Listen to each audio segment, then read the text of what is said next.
And then afterwards, we move to the group contract. Here's an example. Right here, this is a contract that Valeria was actually in. So it's just like a usual contract. It has names, contact information, roles that each student will play in the group. For example, leader. See right here, head writer, prop manager, co-prop manager, co-writer, leader. So students have actual positions and tasks that they actually have to get through, and it's all set up through the contract. Students and groups create their own contract. It's not simply teachers handing them things and they just fill in whatever they want to. They started from scratch. It's really interesting and it's genuine. And then there's absence policies, attendance policies, really interesting. I love this one. It's a firing policy. Yes, you can fire people if they don't do their work. But you have to set up your own rules for that. If you don't show up on time, you're constantly late. If you don't do your work, that can count as a warning, and then those warnings can count up to fire. Yes, and then afterwards, after all of that's set up, you get to sign. It makes it super official. I like mine because I put like a little 8 because I didn't want to cross and it's my number. That's tangent, but anyway. You sign. It's just like a real contract.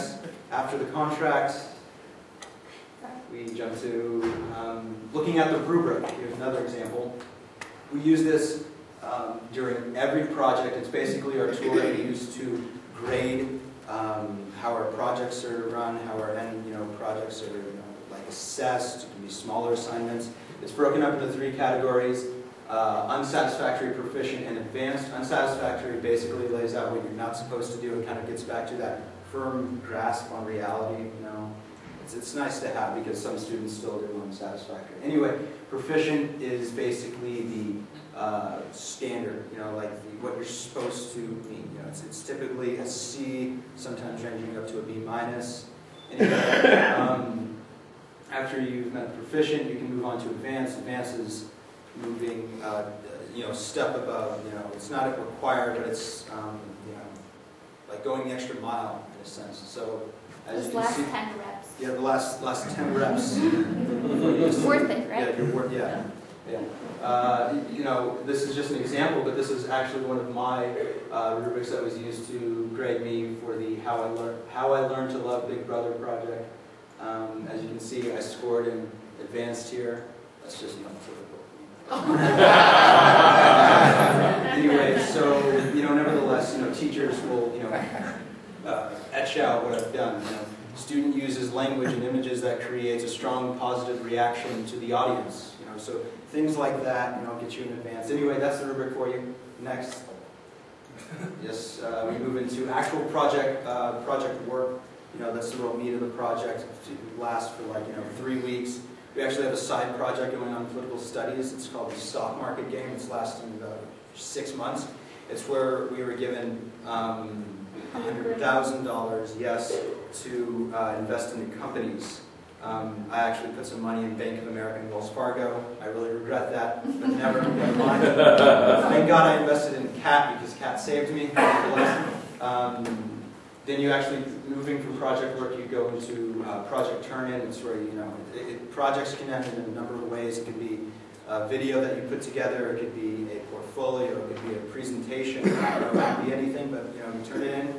After that, you move into collaboration evaluation. This is where we actually assess our group mates.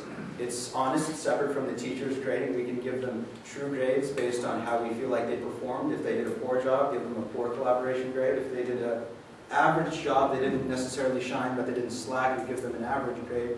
Or if they did a really impressive job, we give them an advanced grade. And that actually counts as part of their grade. We have a collaboration grade. That happens right after the project is finished. And then to cap everything off, we have the project debrief.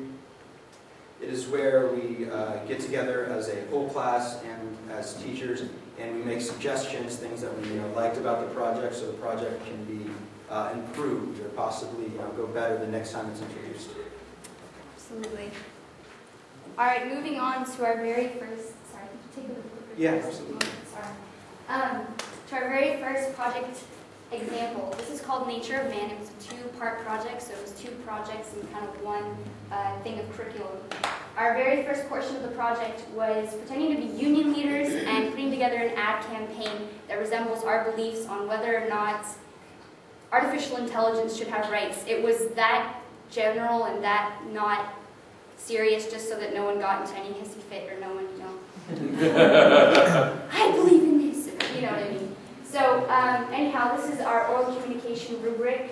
Up here, you'll see all the different things that we have to cover. It usually isn't this detailed, but this is a really good example of the way that teachers assess our oral communication. Am I speaking to you clearly? Can you hear me? Am I looking at you?